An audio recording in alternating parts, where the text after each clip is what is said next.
Welcome, welcome, welcome. Welcome back to another awesome video with Pretty in Pain podcast. It's another one of our installments. Today we have one of my great advocates. I met her she's in Michigan with me. This is our second video, so you guys please give her some kudos because my first video, which was awesome with her, it went into the atmosphere with my laptop. So thank you so much for sitting down with me again, Lois. She is an advocate in our community. She does group counseling and things like that. Speaks with doctors. Lois, go ahead and give us a welcome and tell us a little bit about yourself. Well, thank you very much for having me. Basically, right now, I run and answer questions for most people who contact me. We have a Muskegon support group, Muskegon Fibromyalgia and Chronic Pain, and we only have 5 members in the group itself, but I have thousands and thousands of people calling me saying, "I heard you can." Oh, and I've even had some official people call me and say, "I need this or I need that." So, yes, you are an information highway. Lois can put her finger on. You tell her what you need to find out about fibromyalgia. She'll give you the book and the author and tell you where to go get it. She has it all together. I'm like, oh, she has this wonderful pamphlet of things that she put together for all these awesome art doctors and artists, authors. If you ever need some information, please reach out to Lois. And she's so willing to give you all the information you need on fibromyalgia and the different things that goes on in our community. So Lois, tell us a little bit about your history with fibromyalgia. How long have you had it and how did you get diagnosed? Well, I got diagnosed in, I think it was 86. Okay. But according to the Mayo Clinic, because they did some tests, and according to other tests that have been done, they're thinking I've had it all my life. Okay. Just a side effect from brain meningitis, I guess is what they're saying. I don't know. I'm not a professional. I keep telling everybody, it doesn't matter how you got it. You got it. You got it. Yes. Don't blame it. Claim it. And you'll get further. But I believe that it's a family herited thing because I believe, with the way I'm feeling, I believe my grandmother had it. Okay. I believe my mother had it. I believe my sisters have it. Wow. So, it's one of those things that, you have. And right. you learn to deal with. I'm studying up on reading some different books, and 4 out of 5 of the books that I have, Conquering Your Fibromyalgia, and a lot of them, more or less equate us to having, how do I put this, super hyper ADHD. I've heard that several times. Yes, and some of the medication that they give you for ADHD, according to the research, actually does make the fibro a lot easier. So I'm still catching up on more information about that. Before I push it too far, I want to make sure what I'm saying. What you're looking at. Yeah. Right. So you could, from the time of even being a little girl, you can remember having unexplained aches and pain. Around what age did you actually go to the doctor and say, "Hey, let's look at this"? What was there a specific event or that made you go ahead and do it, or it just came on you like that? Basically, it was just my doctor got tired of me coming in saying this hurts, that hurts, the other hurts. Yeah. And ran a bunch of tests and said, I can't find anything. There's this new thing going out that's this particular diagnosis. Let's check that out. Right. And since he started medicating me for that, I've been doing fine. So he said that, okay, I'm going to diagnose you with fibro. He checked with many, many different rheumatologists and with neurologists. He sent me to them all, and they all came up with the same conclusion. So I've been diagnosed with fibro since 1986, 86. shortly after my son was born. And have your pelvic cracked and see if you don't end up with something. Okay? Oh, that's painful. Oh my God. Big boy. Oh my God. You know, there wasn't research done that they said that women who had hard labor tend to get fibromyalgia. And I remember, me too. I remember mine, I always was like you. I always had aches, unexplained aches and pains. Of course, it's growing pains, as they say. So I would get all these different tests going and nothing would show up. So they said I would grow out of it. And I was able to manage it for a very long time. And then I had my last son. And I had him in 2000, and I noticed it was a rough pregnancy. Oh my God, it was a rough pregnancy. And I remember after having him, like a month later, I'm like, oh, something is wrong. You know what I'm saying? And I was like, wait a minute, you know. And so I ended up not getting diagnosed until like 2006 and things like that. But when you got diagnosed, there was nothing out there. It's great that you just fell into a lap of a doctor that would even think about fibromyalgia. So how hard was it back in those days? I call you guys long haulers, fibro long haulers. My sister is one. I'm calling fibro, you guys, fibro long haulers. So back in the time when you got diagnosed, how did you explain it to your family, and how did you was able to maintain it during that time? Because of course, even the small little leaps we have right now, they were just non-existent back then. So how did you manage? Well, my ex-husband basically told everybody I had severe PMS 24/7. I'm sorry, me to and my good doctor Lord. My doctor just keeps saying, well, calm yourself down, calm yourself down. And about the only thing I could really do at the time was going to therapy. Okay. And I went into different therapies and seen different therapists. And the doctor kept saying, well, is this helping? Yeah, to a certain point, yeah. Right.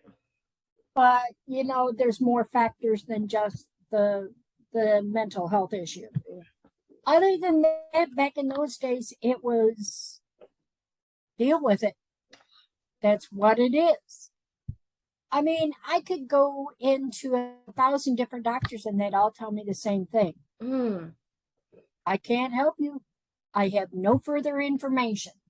Even the doctors back then didn't have the information. Right. So, I mean, when you find somebody who actually says, oh, I've heard of that, you glue yourself to them because basically they understand. Nobody heard of it. Right. When I told my dad that I had this stuff called fibromyalgia, he looked at me as if I was dying and he said, what is it? How long have you got? And I said, Dad, I've got forever until God calls me home. And what it is just a chronic pain condition. There's nothing they can do about it. And my dad, being the old farmer dude that he was, he says, in other words, it's in your head. And I said, no, it's not all in my head. My body actually hurts. And he didn't believe me for a while. I went up there one time and I was all swollen. My face was white with little red splotches. And he said, what's the matter with you? I said, I hurt. I said, but I'm not going to tell you because it's all in my head. And he just looked at me and he said, I can see something's going on. Right. And he pulled me off to the side. And we talked for a little bit. And I told him, I said, Dad, this is real. It's 100% real. The pain is real. And I know Mom keeps telling you everything she has hurts. I think she's got the same thing. And he finally started to believe me after he saw I just barely stood up. I was going through a really bad fibro flare that day. I understand. And it's sad to say, but it's a fact. Until they see you in one of those hyper flares, they just think you're nuts. I mean, Yeah. literally. Literally, yeah. Yeah. I didn't have to do that with my second husband. He just said, okay, tell me what it is. Okay. Okay. And I told him what it was and how it happened. And he said, how'd you get it? And I told him, I said, as far as I know, it was just there. Right. And I said, all I know is all my life, everything is hurt. Somebody touched me at school and I'd start crying because it hurt, you know, and people would just laugh at me and think I was just being weird. Right. And that was not the case. It was that literally you walked by me, the breeze blew, and today, guess what? That hurt. It hurts today, yeah. And so basically, other than telling them the truth and how I feel, they have to see the way I react to different things on different days. And he's just gotten used to the, as my ex would say, the PMS. I swear, I think that's the only one I've heard. I have not heard that. I've heard a lot about what our spouses say when they find we have, but that one is the best. That's got to go up to number one. I think that is so funny. Hey, if that's what you want to call it, honey. That's what you want. No, that's not it, but okay. Goodness gracious, I swear the things we hear when we tell people we have fibromyalgia. So when you got diagnosed, did you try medication, or how did you and then and now deal with the pain? I dealt with the pain at that time, like I said, going to my therapist and just crying on her shoulders. And there were days when I would go into the therapist and just lay on her couch and cry. Aww. Because, I mean, it was just, that's the way I felt. And I felt like I was lost because nobody believed me. Nobody knew what was going on with me. I was just out in limbo, just kind of just swirling, yeah. So everybody it felt like everybody was just plain being mean and purposely hurting me. Right.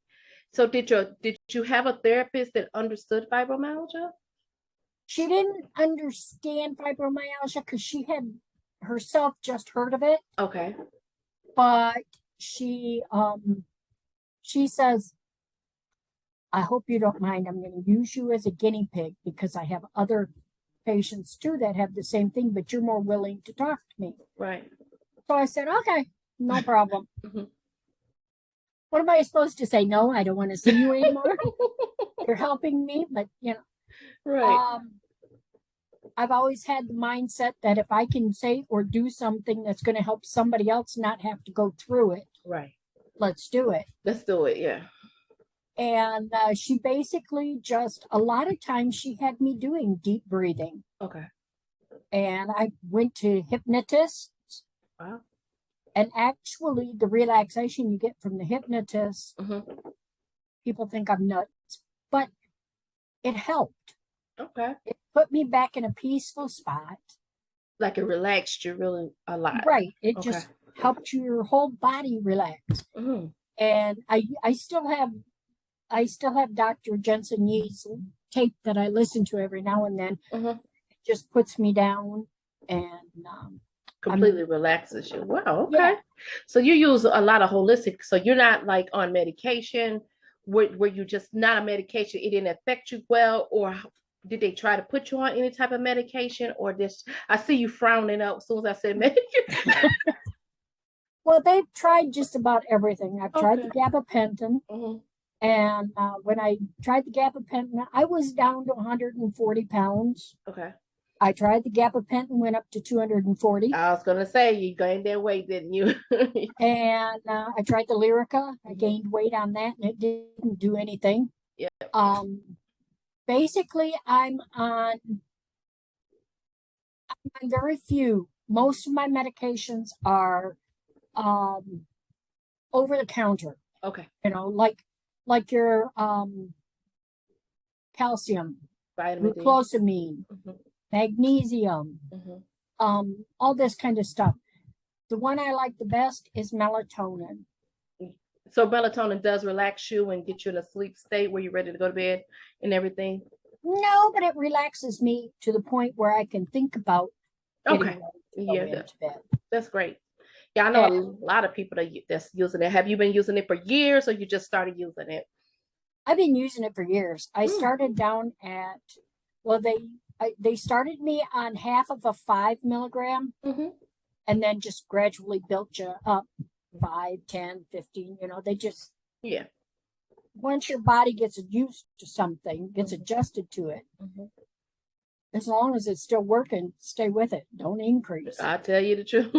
But if it doesn't work, then you build yourself up gradually. You Yeah. don't throw your body into shock. That hurts. Yeah. So when you're having a bad flare up, what's your go-to? What do you use to get yourself together? Okay, first of all, I'm honest with my spouse and I tell him I'm in a bad flare day. I either sit in the recliner and just, try to deep breathe, Yeah. or I go in the bedroom, lay on my bed, and try different meditation Mhm. points and positions. And if that doesn't work, I just lay there and cry. Aw. Oh, And every once in a while, he'll come in and peek in and, are you okay? Are you okay? right. Yeah, they're all our spouses. They're some of our biggest supporters in this thing with fibromyalgia. I said one day I'm gonna have to do like a Yes. support day for spouses and family members because the ones that get it and they go through the fire with us and they see us at our worst. Like I swear to God, when I'm having a flare up, I could swell up at least 10 pounds. It's all in my neck. It's you could physically tell that my muscles are swollen and you could just tell. And I Yeah. don't know what I would do if it wasn't for my husband and my kids and stuff that Right. rub me down and things like that. So I totally get it. So when you were diagnosed formally diagnosed with fibromyalgia, I'm sure it was like a tailspin. Did you have to leave your career of choice, or were you able to carry on, or did you just switch to a different career choice? I continued working. I mean, I had 2 kids to support. Okay. So I continued working and doing what I had to do, basically out of necessity. Mm-hmm. Um, it hurt like mad, Mm-hmm. but you do what you have to do. Yeah, absolutely. And my kids understood that. When mom came home from work, they went, Aw. you know, and I hated the fact that that's the way my kids were. Yeah. I wanted them to be kids. Mm-hmm. And that's just, eventually I ended up leaving my job because it was just too much. Okay, it was I too mean, demanding. I couldn't stand on my feet for 8 hours a Oh day. God, no. It hurt. Yeah, I couldn't sit for 8 hours a day because that it hurt. hurts. And so I just kind of went back and forth and back and forth. Finally, my husband says, well, look, my current husband, mom needs help anyways. I want you to stay home. Mhm. I want you to be with her. I want you to take care of her. Okay, so you became her caretaker.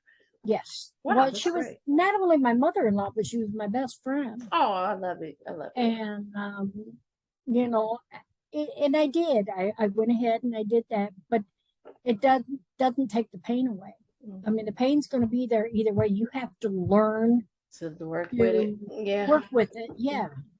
Because, I mean, even in the shops, when I was working in the shops, Mm-hmm. I had to work with the pain and say, okay, I was as exhausted as most people because I was fighting pain plus trying to do the job. Right.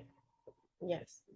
Where there's a will, there's a way, is what my dad used to always say. Absolutely. And, you do what you have to. I wanted to quit Mm-hmm. right away, but then something inside me kept saying, no, Not the Gotta keep time. going. Yeah, I understand. It's like you damn if you do and damn if you don't. Yes. And so I've just learned, just like you said, like I said, I can operate up to about an 8, 9. Once I get past them, like, okay, let me go. But it's a wonder how people with chronic pain, with fibromyalgia, we just learn to deal with the pain. And people sometimes they mistaken that because you're smiling and laughing that, okay, she's fine. Like, you don't understand, if I don't laugh right now, I'm gonna start dropping tears. And so That's it. and so Exactly. I deal with mine with a lot of laughter, and I keep myself busy. Like, I'm constantly, like, everybody's, you always into something. They don't understand it. If I sit there and just think about pain all day, it will just run me crazy. And you just have to find a happy medium for it, absolutely, because it could take you down. It could take you down if you're sitting there just My think daughter, about it. Think about it. my daughter told her friend one time, careful, mom's got fibro. And she was asking her what it was. My daughter says, let me pull your hair Right. as hard as I can. She says, and picture that 24 hours a day, somebody pulling every part of your body like I pull in your hair. Exactly. She gave her a good analogy, actually. Yeah, and the girlfriend comes up and says, "Oh, mom, my kids' friends all call me mom. Mm-hmm. Okay, I'm the neighborhood grandma. You know, The kids, that's all right.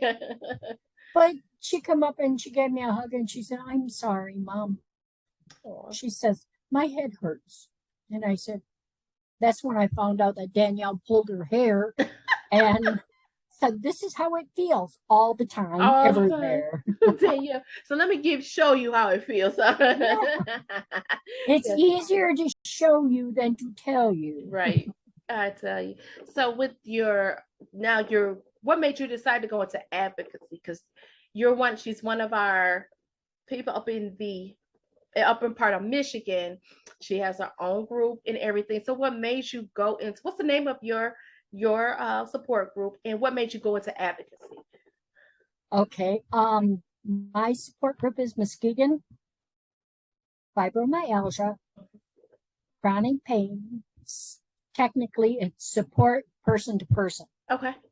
Because you can talk all you want to on TV or Absolutely. online, but it's that person to person connection that really means something. Gotta have it. Yes.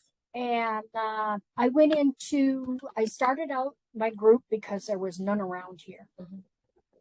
And so I just kind of put the word out that I was looking for other ladies that had the fibro, Mm-hmm. and to share their opinions and what they've tried and didn't try Mm-hmm. with me, and I'll share mine with you. That's how it started. The advocacy, I was kind of thrown into it. Somebody contacted me and said, I want you to be an advocate. And I said, I thought I was. Mm-hmm. And she said, no. We're going to train you, give you all this. And half the stuff that she was telling me I needed to do, I learned a long time ago. He was already doing it. Around facilitator. So I said, yep, we got that. And then I heard about Melissa looking for people for the conference, Mm-hmm. for that a committee to talk to Mm-hmm. the conference is coming up in November. Yeah. Yes. And we went there, and I said okay, and basically it's picked up from there. Mm-hmm. That and the fact that people spread the word, and the more people they tell, the more that call me and ask me, where do I get this? How can I get this? Yeah. What do you do? And so I kind of say now that my group is over 300, Mm-hmm. because on my Facebook group, Mm-hmm. people ask the same questions. They do. And they call me constantly. If they don't ask me online, they call me. Mm-hmm. And I keep my phone nice and handy. Mm-hmm. because I never know. And I've made it known to people that I'm available all the time. Yes, it gets to be a pain in the tuchus when you're at church. If I don't answer right away, give me a minute. I'm at church. I can't be disturbed at this point, but I will get back. Sometimes it gets to be a pain when you're just getting ready and you're just getting into that REM sleep, and all of a sudden the phone rings. But I live on it. I live for it. You know. Yeah, I thought at first that I was just being too personable with people because they call me at all times of day and night, and I'm like, hello. I could be sleeping like hello, but they need the support. One of my goals is to put a crisis line together. I'm still in the beginning of it. I just pulled the information, but I'm talking to people on how to, because I believe that in the chronic pain community, we do need a crisis line, especially in fibromyalgia. We need someone we can talk to.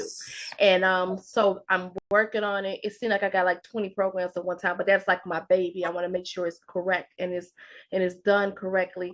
And so it's one of my biggest things that I love doing. I love just the conversation back and reeling people back, and I know you like doing it. So how did you turn your advocacy into reaching out to doctors? Because audience, she is one of the people that will educate our doctors. If they don't know, your doctor does not know about fibromyalgia, call Lois and she'll send him a whole bunch of information. He won't have an excuse not to know. So how did you get into using your advocacy to reach across the aisle and speak with doctors? Well, I push patient-doctor partnership. Right. I always push the patient-doctor partnership. You have to work together. And I've heard so many people say, well, my doctor says never heard of it. Okay, fine. So I put all the papers together. I said, now don't tell me you've never heard of it. Right. It's all right there. And I've had doctors come and say, I've never had it put that way. Thank you. That's awesome. Now I've got the information. I have your number. They can call you. You know, as a matter of fact, I had one person got very angry. This was not a doctor. This was a judge. And he got very angry at this lady because she never contacted me to get information on how to deal with the pain. Because all she did was cry. And her therapist said, I can't get her to do anything. Well, the judge just told her, if you're not going to help yourself, I can't help you. Right. So, and that's basically what I push. If you can't help yourself, I can't help you. Right. You the gotta. Books aren't going to help you. Yeah, you gotta have an open mind. I do know that's why in a lot of groups, like I run my group a little bit different, so I don't get as much activity as a lot of people, because if you're sitting online all day and it's bad thought after bad thought, I can't do this, you don't understand how that negativity feeds into your spirit, and it will make your pain even worse. And it also substantiates this doomsday when it comes to your illness. And I understand fibromyalgia is heavy. It's heavy. It's taxing on the body. But you have to get to that point when it's time to get up, and we gotta make a way out of no way and put some things together so I can have a more viable life and things like that. When you first get diagnosed with fibromyalgia, it's not a lot. You go look for a lot of information. Now it's groups like yours and mine, so they can go on Google and they can see the information. But a lot of people I've learned in this community, a lot of people are not computer savvy. It's hard for them to even Google things like that. So when you have a person that is new to fibromyalgia, what's a book that you recommend them to read? Fibromanual by Geneva Lipton. All right. This is the top one that I recommend. It's easy reading, but yet there's a lot of real information in here. Okay. And she does answer a lot of questions. And by the way, we have 3 copies. Okay. And I also recommend something like one of the, doesn't have to be this particular one, but the Fibromyalgia Handbook. It says pretty much the same thing that Geneva Lipton does, but again, it's in a different style. So it depends on what style your learning is. Anything that you can get into. And if you're not computer savvy, there's always the library. Absolutely. They will look things up for you. They will copy them off for you. They will help you find the book that will help you. Good advice. Libraries are great. You know, I don't know the last time I go into the electric library, but I don't know the last time I actually walked into a library. That's a good idea. And it's there for you to do the research and do those things and get the help. I usually go on virtually and things like that. And you just assume that everybody, but I deal with an elder population, and it's like, okay, I don't do that. You have to, I'll be like, okay, just give me a minute. And so it is good. Like the information you gave me is so easy for me to just say, print, here you go, you know, and it helps. And with things like that. So how long have you been running your group? About 10 years. About 10 years? About 10 years. Okay. And it's on the ground and virtually, correct? Or is it just virtually? Right. Okay. Nope, it's both. Okay. I'm the type of person that wants to stay in personal contact with my people or with anybody else. And like you said, there's people out there that are not computer savvy. Right. They don't understand computers. So when they ask me a question, I will print them off a copy. And if they're not around here, I mail it to her. Right. The printed copy. Or I give it to them. I have one gal in my group that she knows her cell phone, and that's it. And so anything like that, I usually print off and I give it to her. Okay. But I make it clear, if you're not going to read them, I'm not wasting my time and my money and all this stuff. Yeah. You know. And I know it sounds cold, and for that, I'm sorry. It's not cruel. It doesn't. But it's like I tell everybody, my husband worked it for a living. And we're not rich. So now he's retired. So now we get Social Security. So we're really not rich. You're living on a budget. Yeah. we do so much, especially in our community. We do so many giveaways and free information that when we say, okay, look, wait a minute. It's almost like they're like, wait a minute, she's actually asking us to pay. Just wait a minute, I give everything free, you know what I'm saying? But when you comes to printing things off, that's expensive. It's very expensive. Just for me, I let everybody know right off that what I'm doing, I'm not charging you, but any donation is extremely welcome. Yep, that's what I do. Because we do have to pay for all this stuff. So. Just on mail alone, I think I spent about $400 or $500 just on mail alone, sending things out, getting things back, information. Here you need this, and doing different giveaways for different people that's in our giving, helping someone in our community. I'm big on, because a lot of times we can't work. So if I have a patient or someone that calls me and say, look, you know, I will get on the local grocery store and order their food, order them at least a month worth of food. Here you go. And, you know, so, but those things cost money. And so any donation is always welcome. I love it. And they're generous with it. I'm not going to lie. I love it. So when you do between your advocacy and you do a lot of caretaking yourself, how do you spend time? How do you take time for Lois? I'm ashamed to say, but I like my little games that I have on here. Again, I have word games. You know, like okay, you have to unscramble these words, or that kind of thing. So I'm learning how to spell lots of words I didn't know existed. Okay. Plus, I'm getting some relief because I take my mind off everything else and just focus on that. Or I'm reading one of these mini books that I've got out here. We just got 3 new books. So wow. Okay. What's the 3 for fibro? Yes. Oh wow. What's the 3 that you just received? Okay, we got Conquering Your Fibro. Okay. I get these from, it's called World Book, or I get them from the Thrifty Books. Okay.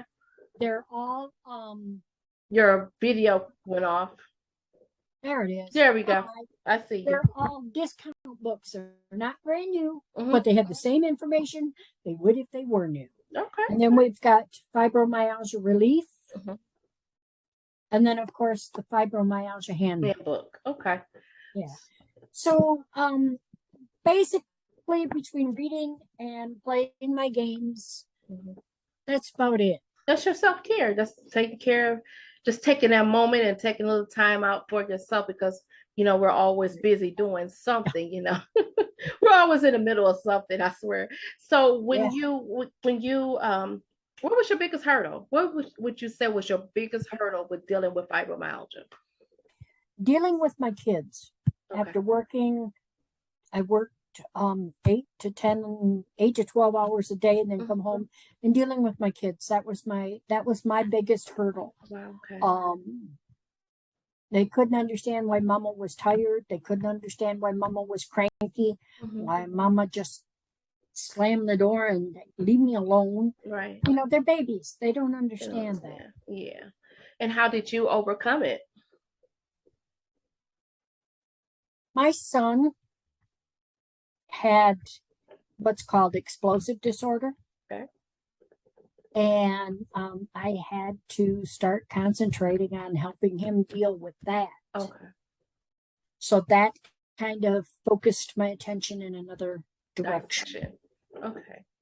Wow. And that gave me something to help me work over the hurdles.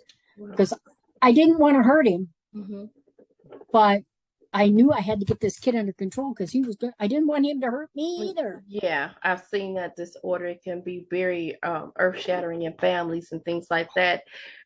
Where you've had a lot of layers. So are you during those times? How do you just cope?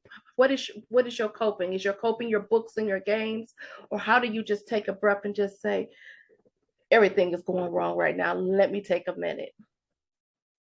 Basically, at that time, dealing with him, I would go in the living room and purposely turn on his favorite cartoon, and then I would just sit on the couch, close my eyes, and just breathe. And breathe. I couldn't leave him alone, so I had to do something. So that's basically where I was. Is I just made do with what I had. You have to. Yeah, you have to. Wow, that's amazing. So you seems like you have a very supportive family. Have you always had supportive doctors, or have you had to do a lot of doctor changing to get to where you're at now? I did a lot of doctor training. Okay. But the doctor I've had that's been understanding and patient and been there the most for me, which is Aaron Hunt, my rheumatologist, he came already trained. Okay. He trained me. The rest of my doctors, I've pretty much had to say, this is where I'm at. And again, the patient doctor you got to reach across the aisle comes together, because I said, this is where I'm at. This is what's going on. Here's a list I keep a list of all the medications that I've tried. Absolutely. Here's what I've tried. You got anything new? Fine. If you don't, I'll go ahead about my way. So when you have patients, and I'm sure you see it as much as I do, the patients who have a issue with their doctor. Doctor's not listening. Doctor is downright disrespectful in a lot of cases. How do you have your people that you advocate? How do you feel that they should deal with things like that? Well, I tell them, first of all, don't go in by yourself. If you know this doctor is this way, don't go in by yourself. Have somebody else go in with you. And I have gone in with certain people, and I have said, whoa, wait a minute. I realize you're busy. Right. And I tell them to say the same thing. Don't get up there in their face and yell at them. You just say, look, I realize you're busy, but I paid for this time. Right. I'm expecting a reasonable response. You can't walk in here, take my temperature, and say, okay, you're fine, and walk out. Right. You don't know the issue yet. Exactly. Please, you listen to me, and I promise to listen to you. And I have found that if you literally, they're only human beings, okay? And they are practicing physicians, okay? If you are calm and use a decent demeanor with them, maybe not that particular visit, but they will come around.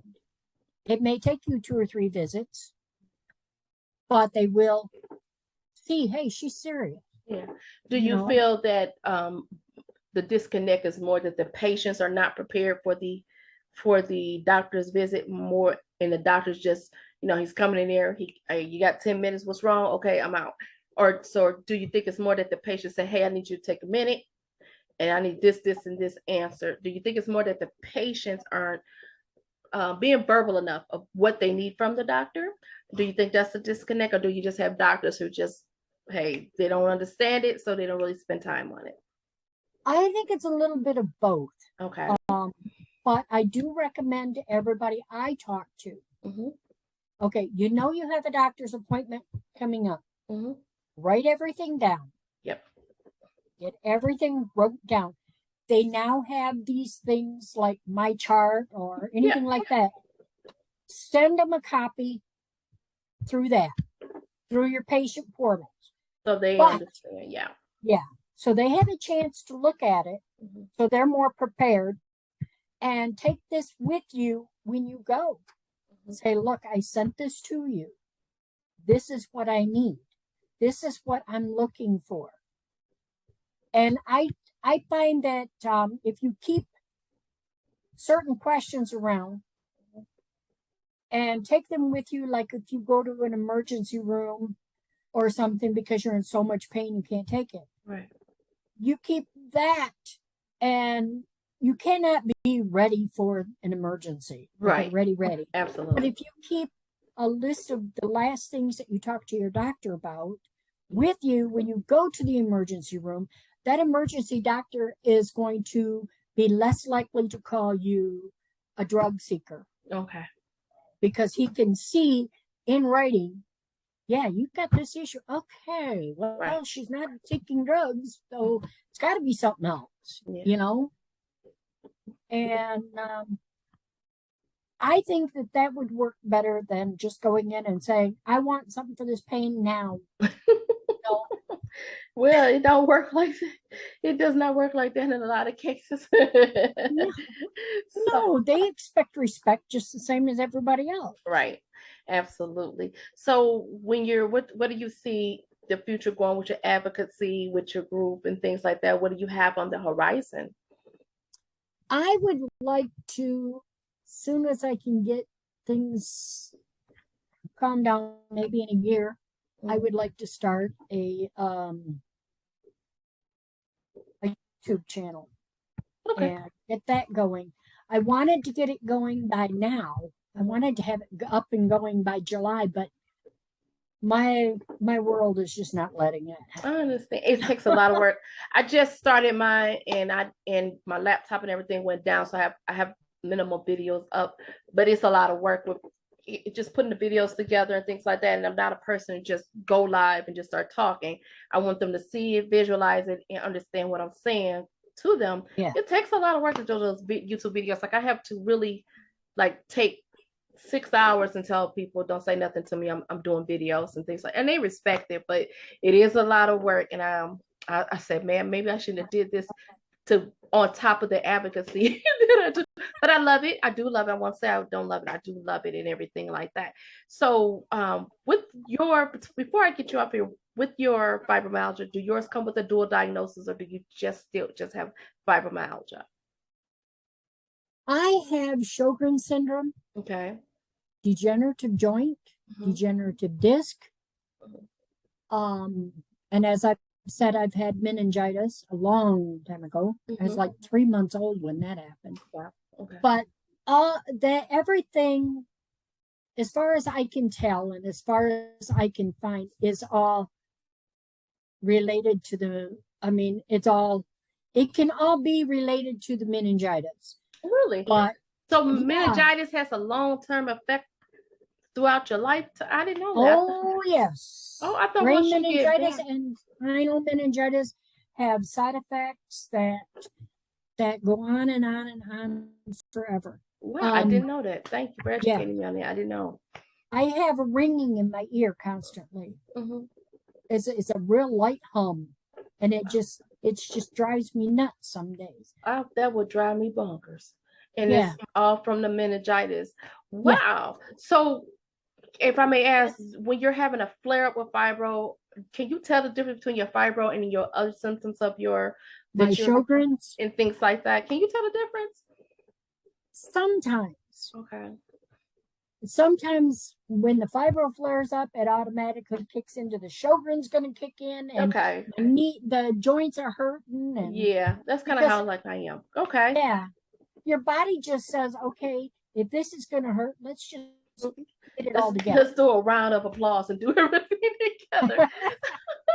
I told my husband, I understand what you're saying completely, because I swear yesterday I didn't even have a smile on my face. It's very seldom I'm not able to smile through it. And I told him, I said, it hurt to breathe. Everything that just came together and just say, today's your day. And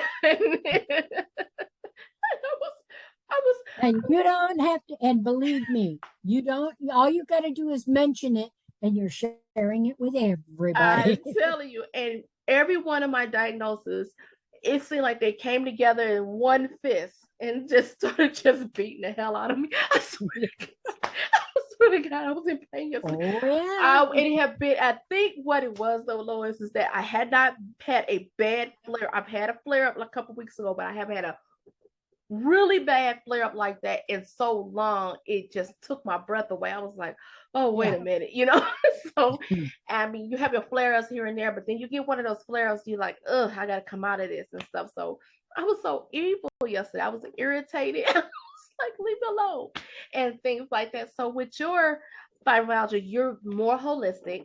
And do you use heat therapy and things like that as well? Or I have my TINS unit. I live by mine myself. and after I do the TINS unit, I get a warm shower. Not a hot shower, not a cold shower, a warm shower, because that helps that muscle relax even more, and it helps the relaxation last a lot longer. Okay. So the effects of the TINS unit last longer. Okay. Yeah, because I do the same thing. Only I do like the hotter the better. It relaxes my muscles. And if it's like even warm, it makes my flare up even worse. So I have to be in like extra hot water. And I know I have a couple in my group, they tend to respond to cold. And I cold makes me worse. So are you one of those people that respond positively to cold, like ice packs and things like that? Oh yeah. Are you? Okay. Yes. I like my ice packs because I can feel with the ice pack on that I can feel the swelling going down. Wow. Okay. Which relieves the muscle pain, which relieves, yeah. Wow. So you use hot and cold therapy sometimes because yes. Okay. Yeah. For my favorite is icy hot. Oh, you work with the extra strength icy hot? Yes. Oh wow. Yeah. That does. I let that on for about an hour, and then I apply some packs, cold packs, and cool my skin down from that. The hot. Because that's the hot stuff. So yeah. Oh, that's great. So yeah, I admire people like you that can just go completely holistic and just say, okay, I'm not taking any medications. Because I know it can be a little bit rougher than those who are. But for me, a reason why I came off of so many medications, it was just putting me to sleep. It wasn't doing nothing with the pain. It was just putting me to sleep. I do have some prescription medication. I think I have like 4 or 5. But I took myself off them because I got tired of feeling like I was in a fuzzy world all the time. Absolutely. And if I'm going to feel like that, I can't operate machinery. Mm-hmm. So I couldn't work. Mm-hmm. I couldn't, you know, drive a car Mm-hmm. because I felt like I was all over the place. Mm-hmm. And no, I cannot exist in a fuzzy world. I just, drugs are not my thing. Yeah. Yeah, you're just kind of like in a daze a lot of times with some of the medication. It's like you feel like I use CBD and THC edibles myself, and I don't even like I bite off of it because I can't be in a state of like of what's going on. I just can't. So I have to have something to go ahead and relax me, but I can still function. And so when I was I was on all class A drugs, and I got nothing done. I was in the bed, and it would just put me to sleep, honestly. Wasn't doing too much for my pain, even because you get to a point where your body's just used to everything. So, I was just in the bed and taking medication. It was just, I was like, life has to be better somewhere. I was just like, I have to, it has to be better. So I definitely understand that. Well, Lois, thank you so much for coming on my podcast again. Nope. I'm the kiddo in the group, you guys. So they have to swing me along, so I'll be all together. Just drag me. Yeah, just drag me. Now again, Lois has her virtual group. You are welcome to attend virtually if you're not in the Muskegon area. What's the name of your group, and where can they find it? Okay, we are on Facebook, and our group is Muskegon Fibromyalgia, Chronic Pain, and just I always mark on there too the channel. If I'm going to do a Zoom, I try to copy that and paste that on there too, because some people can't get into the real group. Right. So I always paste it on my Facebook page. Okay. Always. Okay. And you guys, you can also reach her. What's your email that they can reach you at, Lois, if they need any information on fibromyalgia? It's Loke, Loke. I got to think. Loke Wilt, Wilt, at Gmail. At gmail.com. Those links will be in the body of the podcast. Again, thank you so much for coming today, Lois, and thank you for coming back on the podcast after I lost our first video. So thank you so much. You have a great day, and please hold on for my commentary on this particular episode.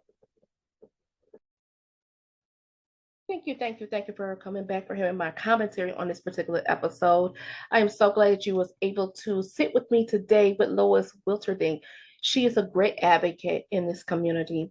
She has a lot of information on fibromyalgia. I am a plethora of information, but if you want it at your fingertips, please reach out to her. Her email will be in the at the bio of the podcast, and you can look her up or even ask her some questions.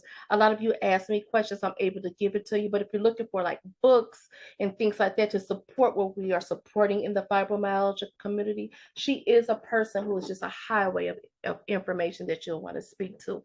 I love this episode because she is so down to earth, and she's able to tell you what she went through. But hey, she's keep on going, and she shows you the positives of having doctor-patient relationships, of knowing the education, and of keeping going despite what goes on in your family and the things, the obstacles that we have when it comes to having fibromyalgia and chronic pain illnesses. This is your host, Mrs. Q, and I'll be back with you again next week for another great episode of the Pretty in Pain podcast. Thank you.